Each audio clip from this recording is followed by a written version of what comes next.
Hello friends, welcome to MS study IQG के। आज का ये वीडियो कोशिका पर होने वाला है। ये वीडियो कोशिका विज्ञान पर डिटेल वीडियो है तथा इसमें कोशिका से संबंधित कोशिकांग एवं कोशिका की संपूर्ण जानकारी है। साथ ही इसमें टॉप 25 एमसीक्यू क्वेश्चन है जो वेरी इंपॉर्टेंस है, जो कि आने वाले एग्जाम्स के लिए काफ़ी ज़्यादा इंपॉर्टेंस है। और ये डिटेल वीडियो होने वाला है कोशिका पर। सो फ्रेंड, वीडियो को एंड तक जरूर देखिए। अगर चैनल पर नए हो तो चैनल को जरूर सब्सक्राइब करके बेल आइकॉन को प्रेस करें। शुरू करते हैं फर्स्ट क्वेश्चन से। कौन सी रचना जंतु कोशिका को वनस्पति कोशिका से विभेदित करती है?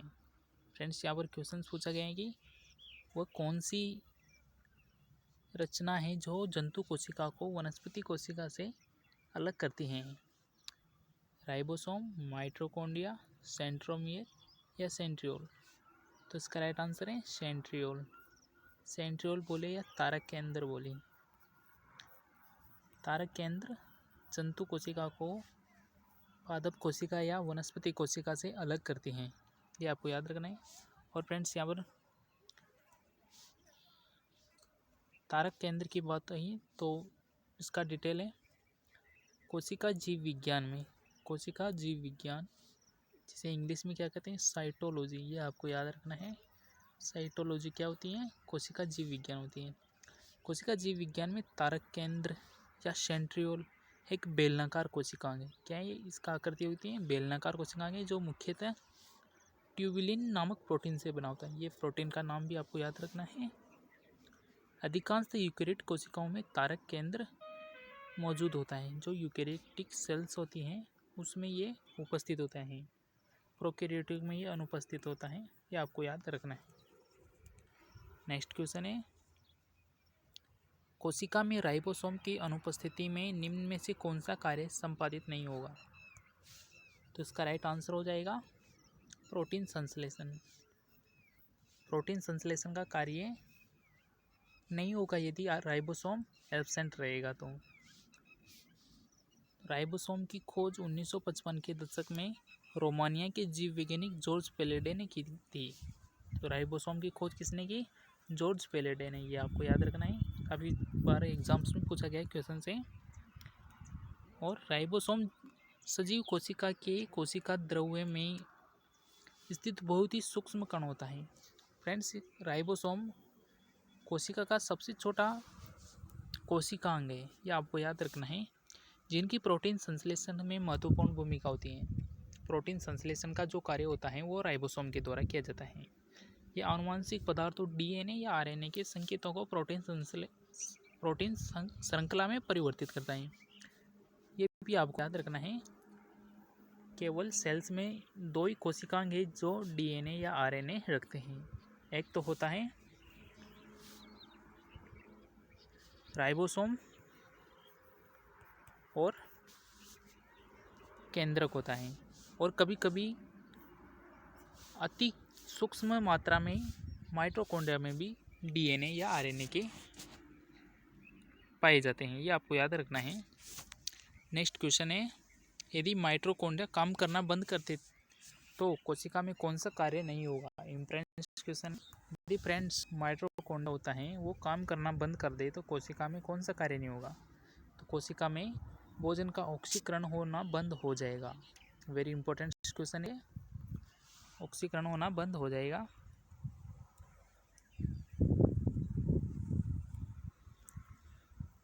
और यहाँ पर माइटोकॉन्ड्रिया की डिटेल देखते हैं। जीवाणु या नील हरित शैवाल को छोड़ो। फ्रेंड्स, वेरी इंपॉर्टेंट है, जीवाणु और नील हरित शैवाल जो BGA है, ब्लू ग्रीन एल्गी, जिसे क्या कहते हैं, नील हरित शैवाल, और बैक्टीरिया, इन दोनों को छोड़कर लगभग सभी पादपों एवं जंतु कोशिकाओं के कोशिका द्रव्य में अनियमित रूप से बिखरे हुए दोहरी झिल्ली युक्त कोशिकांग डबल मेम्ब्रेन युक्त ऑर्गेनल होता है जो सूत्रकणिका या माइटोकॉन्ड्रिया कहलाता है। ये आपको याद रखना है। जीवाणु और BGA में ये माइटोकॉन्ड्रिया अनुपस्थित होता है और इसे सूत्रकणिका भी कहा जाता है। इंपॉर्टेंट क्वेश्चन है, पूछा जाता है बार बार, सूत्रकणिका किसे कहा जाता है? और इसे ही माइटोकॉन्ड्रिया को क्या कहते हैं, कोशिका का पावर हाउस कहा जाता है। एनर्जी रिलीज करता है ये एटीपी के रूप में। इंपॉर्टेंट क्वेश्चन है। नेक्स्ट क्वेश्चन, कोशिका का ऊर्जा गृह किसे कहा जाता है। अभी बताया था कि कोशिका का पावर हाउस किसे कहा जाता है, तो वो हो जाएगा माइटोकॉन्ड्रिया को। हमने इसकी डिटेल देख ली। और फ्रेंड्स, इसकी खोज किसने की थी, खोज की थी कोलिकर ने।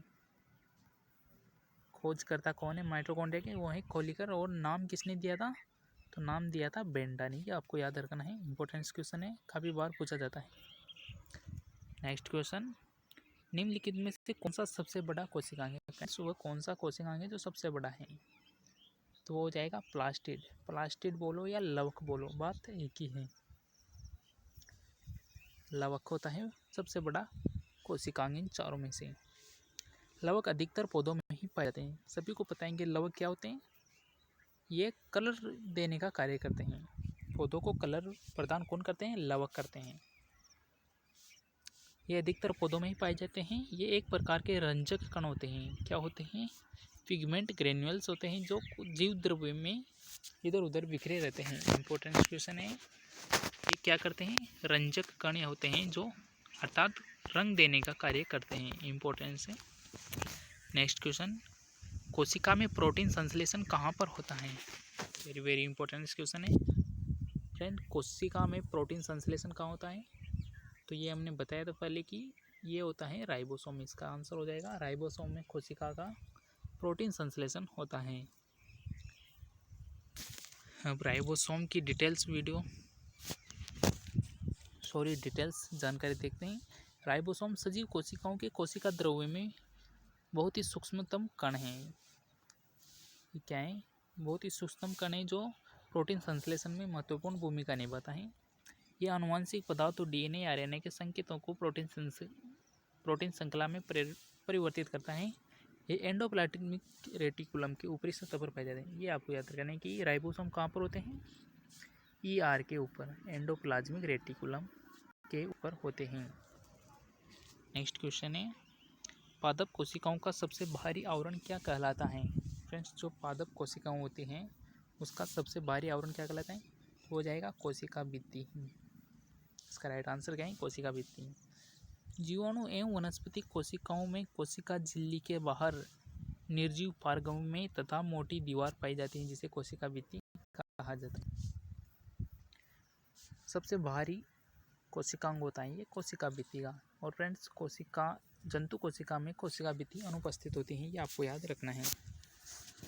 और कोशिका भित्ति का निर्माण किससे होता है, सेलुलोज, पेक्टोज एवं अन्य निर्जीव पदार्थों के द्वारा कोशिका भित्ति का निर्माण होता है। इंपॉर्टेंट क्वेश्चन है।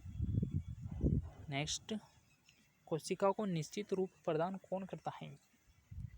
जो कोशिका होती है उसको निश्चित आकृति कौन प्रदान करता है, तो वो करता है कोशिका भित्ति। ये आपको याद रखना है, कोशिका भित्ति क्या करती है, आकृति प्रदान करती है कोशिका को। वेरी इंपॉर्टेंट है। नेक्स्ट क्वेश्चन, कोशिका द्रव्य में उपस्थित महीन साकित झिल्लीदार और अनियमित नलिकाओं का घना जाल क्या कहलाता है। जो कोशिका द्रव्य में उपस्थित बारीक झिल्लीदार अनियमित नलिकाएं होती हैं उन्हें क्या कहा जाता है, तो वो होती है अंतःपर्दवी जालिका, एंडोप्लाज्मिक रेटिकुलम या ईआर। शॉर्ट में क्या कहते हैं, ईआर कहते हैं। और इसे कहते हैं एंडोप्लाज्मिक रेटिकुलम। ये आपको याद रखना है। ईआर के बारे में देख लेते हैं। कोशिकाओं में ये दो प्रकार की होती हैं फ्रेंड्स, ये दो प्रकार की होती हैं, SER और RER, स्मूथ और रफ। ये आपको याद रखना है। स्मूथ क्या होती हैं, ये राइबोसोम विहीन होती है, इसमें राइबोसोम नहीं लगे होते हैं। और रफ क्या होती है, इसमें राइबोसोम लगे होते हैं। ये आपको याद रखना है, इम्पोर्टेंस है। नेक्स्ट क्वेश्चन, प्रोटीन संश्लेषण का सक्रिय स्थल है। जो प्रोटीन निर्माण का सक्रिय स्थल कौन सा है, तो वो हो जाएगा राइबोसोम। इंपॉर्टेंट क्वेश्चन है, प्रोटीन का निर्माण कहाँ होता है, राइबोसोम में। नेक्स्ट क्वेश्चन, निम्न में से कौन सा कोशिकांग केवल पादप कोशिका में पाया जाता है? फ्रेंड्स वह कौन सा कोशिकांग है जो प्लांट सेल्स में पाया जाता है? कोशिका भित्ति बिल्कुल पाई जाती है, लवक ये भी पाया जाता है, रिक्तिकाएँ ये भी बड़ी मात्रा में पाई जाती हैं। अर्थात ये तीनों पाए जाते हैं, तो इसका राइट आंसर हो जाएगा उपयुक्त सभी। और फ्रेंड्स अब पादप कोशिका का इमेज देख लेते हैं हम। ये पादप कोशिका का इमेज, यहाँ पर क्या है, लाइसोसोम। छोटे छोटे कण होते हैं जो लाइसोसोम होते हैं।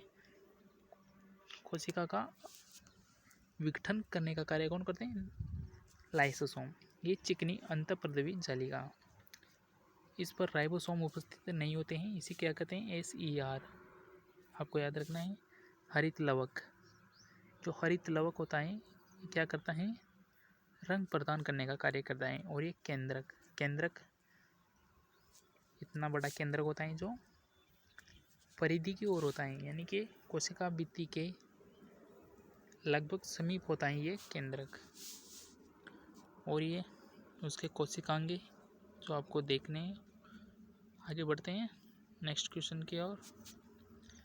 कोशिकीय श्वसन का सक्रिय स्थल है, जो कोशिका में श्वसन होता है उसका स्थल कौन सा है? कोशिका में श्वसन की क्रिया कहाँ पर संपन्न होती है? तो होती है माइटोकॉन्ड्रिया में। ये आपको याद रखना है। कोशिका का पावर हाउस कहा जाता है, इसे क्या कहते हैं? पावर हाउस कहते हैं। खोज खोलेकर ने की थी, नाम बेंडा ने दिया था, ये आपको याद रखना है। और श्वसन की क्रिया यहीं पर होती है।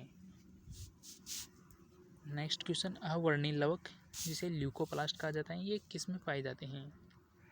जो अवर्णीय लवक होते हैं, अर्थात ये लवक का पार्ट है। अवर्णीय लवक, वर्णीय लवक और हरित लवक, तीनों लवक के पार्ट हैं जो कलर प्रदान करते हैं। अब अवर्णीय लवक क्या है? अर्थात ये रंग प्रदान नहीं करता है। क्या करते हैं? रंग प्रदान नहीं करता है। तो ये कहाँ पर पाया जाता है? जड़ों की कोशिकाओं में पाया जाता है। इंपॉर्टेंट क्वेश्चन है। अवर्णीय लवक मुख्यतः कहाँ पाए जाते हैं? जड़ों की सेल्स में पाए जाते हैं।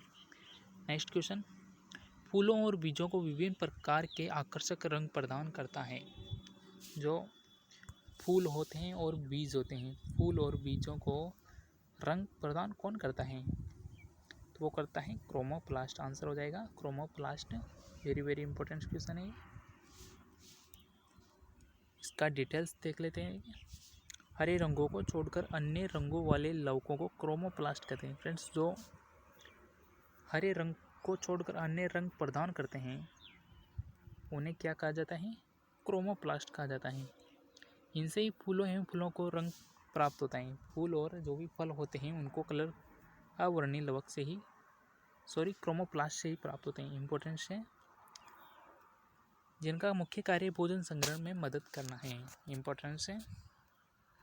नेक्स्ट क्वेश्चन, पत्तियों को हरा रंग प्रदान कौन करता है? पत्तियां होती हैं उनको हरा रंग कौन प्रदान करता है? तो हो जाएगा क्लोरोप्लास्ट। इंपॉर्टेंट क्वेश्चन है। क्लोरोप्लास्ट पत्तियों को हरा रंग प्रदान करने में मदद करता है। हरित लवक एवं क्लोरोप्लास्ट एक प्रकार का कोशिकांग है। क्या है? एक प्रकार का कोशिकांग है जो सुकेंद्रीय पादप कोशिकाओं अर्थात विकसित प्लांट सेल्स में और शैवाल कोशिकाओं में पाया जाता है। इंपॉर्टेंट है। हरित लवक प्रकाश संश्लेषण द्वारा प्रकाशीय ऊर्जा को रासायनिक ऊर्जा में परिवर्तित करते हैं। वेरी वेरी इंपॉर्टेंट क्वेश्चन है। काफ़ी बार एग्जाम से पूछा गया है ये कि हरित लवक क्या होता है? प्रकाश संश्लेषण द्वारा जो प्रकाश ऊर्जा काम में ली जाती है उसको रासायनिक ऊर्जा में परिवर्तित किया जाता है। कभी कभी क्वेश्चन ये भी पूछ लिया जाता है कि प्रकाश संश्लेषण की क्रिया में प्रकाश ऊर्जा को किस ऊर्जा में रूपांतरित किया जाता है? तो वो हो जाएगी रासायनिक ऊर्जा में। और किसके द्वारा ये भी पूछा जाता है, तो वो हरित लवक के द्वारा। नेक्स्ट क्वेश्चन है, कोशिका की आत्महत्या की थैली कहलाती है। तो कोशिका की आत्महत्या की थैली होती है उसे क्या जाता है? क्या सुसाइड कहा जाता है? तो वो हो जाएगा लाइसोसोम। इंपॉर्टेंट क्वेश्चन है। लाइसोसोम को सुसाइड वेग कहा जाता है। इसकी खोज किसने की थी? डी डुवे ने। किसने? डी डुवे ने इसकी खोज की थी 1955 में। इसका आकार क्या होता है? गोलाकार होता है, जो एक अंतः कोशिकीय पाचन में मदद करता है। कोशिकाओं का पाचन करता है ये, इस कारण इसे आत्महत्या की थैली कहा जाता है। नेक्स्ट क्वेश्चन, लाइसोसोम में पाए जाने वाला वह एंजाइम जिनमें जीव द्रव्य को घुला देने या नष्ट कर देने की क्षमता होती है क्या कहलाता है? फ्रेंड्स, वह कौन सा एंजाइम होता है जो लाइसोसोम में पाया जाता है जिससे कोशिका का पाचन होता है? तो हो जाएगा हाइड्रोलाइटिक एंजाइम। इम्पोर्टेंट क्वेश्चन है, very very important. Hydrolytic enzyme ही कोशिका का पाचन करता है। नेक्स्ट क्वेश्चन, 80% से अधिक कोशिकाओं में पाए जाने वाला पदार्थ है। कोशिकाओं में लगभग सबसे ज़्यादा 80% भाग किसका होता है? तो होता है जल का। इंपॉर्टेंट क्वेश्चन है। नेक्स्ट क्वेश्चन की तरफ बढ़ते हैं। निम्नलिखित में किसने ये मूल अवधारणा प्रस्तुत की थी कि सभी जीव कोशिकाओं के बने हुए हैं? सभी जीव कोशिकाओं के बने हुए हैं, ये किसने प्रस्तुत किया था? पास्चर ने, स्लाइडन ने, या रॉबर्ट हुक ने, या टी स्वान ने?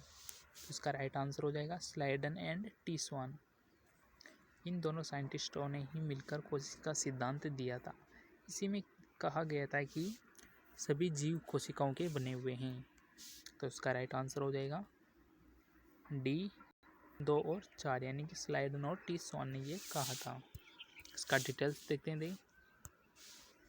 जर्मन पादप वैज्ञानिक स्लाइडन। स्लाइडन कहाँ के थे? जर्मन के वैज्ञानिक थे, जर्मनी के। एवं जंतु वैज्ञानिक स्वान ने अपनी खोजों के आधार पर कोशिकाओं के बारे में जो मत प्राप्त किए उसे ही कोशिका सिद्धांत कहते हैं। जो इन्होंने सिद्धांत दिए उन्हें कोशिका सिद्धांत कहते हैं। इनके सिद्धांत के अनुसार कोशिका सजीवों की संरचनात्मक एवं क्रियात्मक इकाई है।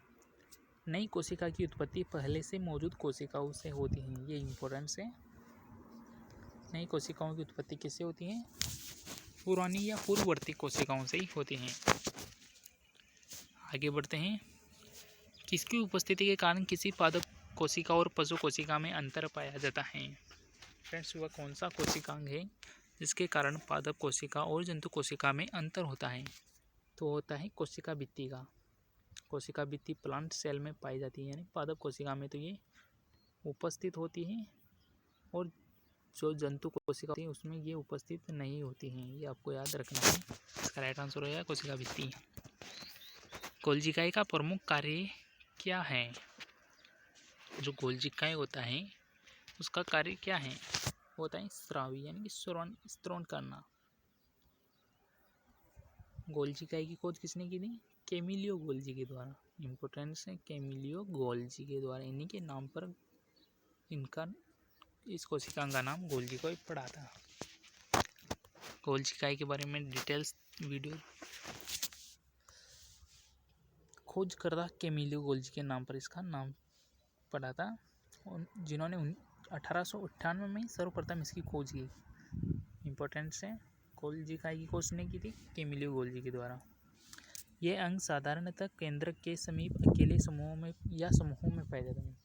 केंद्र के समीप पाया जाता है ये गोल्जिकाई। इसकी संरचना लगभग इस तरह होती है। इसकी रचना 3 तत्वों या घटकों द्वारा होती है: स्पाट कोश, रिक्तिकाएं एवं आस्य, जिसे वेसिकल्स कहते हैं। यह एक प्रकार का जाल जैसा दिखाई देता है। इसका मुख्य कार्य कोश के स्त्रोण करना होता है, सेक्रेशन करना होता है, कोशिकाओं का स्त्रोण करना, और प्रोटीन, वसों और एंजाइम्स का भंडारण करना है। प्रोटीन होता है या एंजाइम्स होते हैं जो जिनका भंडारण करना इसका प्रमुख कार्य है किसका? गोल्जिकाई का। नेक्स्ट क्वेश्चन की तरफ बढ़ते हैं। निम्नलिखित में से कौन सा कोशिकांग डीएनए रखता है? वह कौन सा कोशिकांग है जो डीएनए रखता है? तो इसका आंसर हो जाएगा माइटोकॉन्ड्रिया। माइटोकॉन्ड्रिया खुद का डीएनए रखता है। इंपॉर्टेंट क्वेश्चन है। नेक्स्ट क्वेश्चन, कौन सा कोशिकांग प्रोटीन संश्लेषण में प्रमुख भूमिका निभाता है? प्रोटीन संश्लेषण में कौन कौन भूमिका निभाते हैं? तो हो जाएगा एंडोप्लाज्मिक रेटिकुलम और राइबोसोम। राइबोसोम प्रोटीन संश्लेषण का कार्य करता है, और एंडोप्लाज्मिक रेटिकुलम में जो RER वाली होती हैं खुरदरी अंतःपृथवी चलेगा, इस पर जो राइबोसोम होते हैं जो प्रोटीन का संश्लेषण करते हैं। इंपॉर्टेंट क्वेश्चन है। इसका राइट आंसर हो जाएगा option number B. Next and last question है, प्रोग्राम्ड सेल डेथ का कोशिकीय या एवं आणविक नियंत्रण क्या कहलाता है? जो programmed cell death, programmed PROGAMMED, programmed cell death होती है, उसका कोशिकीय एवं आणविक नियंत्रण क्या कहलाता है? तो होता है एजिंग, यानी कि इसका AGEING, यानी कि आयु का बढ़ना। तो फ्रेंड्स, हमारी त्वचा पर जो झुर्रियाँ पड़ जाती हैं वो किस कारण पड़ती हैं? तो किसी जो सेल होती हैं, जो कोशिका होती हैं, उनकी डेथ के कारण ही तो वो झुर्रियाँ पड़ती हैं। तो वो प्रोगैम्ड सेल डेथ होती हैं जिनके कारण एजिंग होती है, जिसे क्या कहा जाता है? एजिंग होता है, यानी कि आयु का बढ़ना, लगातार बढ़ना, इसका एजिंग कहलाता है। तो फ्रेंड्स, ये थे टॉप 25 क्वेश्चंस जो कि काफ़ी ज़्यादा इंपॉर्टेंट्स हैं। आने वाली वीडियो में वापस टॉप 25 क्वेश्चंस लेकर आने वाला हूँ, जो कि कोशिका पर लगभग 50 क्वेश्चंस कवर हो जाएंगे, जो कि काफ़ी ज़्यादा इंपॉर्टेंस रहने वाले हैं। और फ्रेंड्स, ये डिटेल्स वीडियो था। वीडियो को एंड तक देखने के लिए आपका धन्यवाद, एंड अपने दोस्तों के साथ ज़रूर शेयर कीजिए।